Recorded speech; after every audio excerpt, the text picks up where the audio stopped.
చెరుకు కర్రలు తెచ్చుకున్నాము. అయితే అందులో ఒక చెరుకు గడ అస్సలు బాలేదు.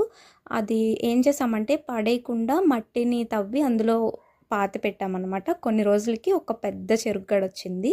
సో, అదే ఇది. ఇంకా చాలా వస్తాయి. చిన్న చిన్న గునుపులైతే ఏసాయి పక్కన చూస్తున్నారు కదా! ఇవన్నీ పెద్దవయిన తర్వాత నేను మళ్ళీ ఇంకొక వీడియో పెడతాను. ప్రస్తుతానికైతే మేము వేసిన ఫస్ట్ గునుపు పెద్దదయిందనమాట.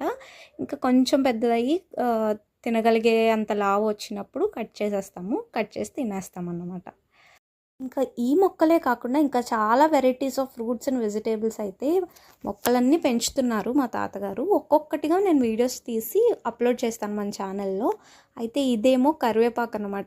కరివేపాకు మొక్క కుండీలో కూడా పెంచుకోవచ్చు. సో, మీ వీలుని బట్టి ఇంట్లో ఒక కరివేపాకు మొక్క అయినా ఉండేటట్లు చూసుకోండి. మీకు ఎప్పుడైనా అవైలబుల్గా కరివేపాకు కావాలంటే కనుక స్పీడ్గా తెంపుకొని వేసేసుకోవచ్చు కదా. వీడియోస్ కోసం స్టే ట్యూన్ టు ఎమోజీ పిల్ల.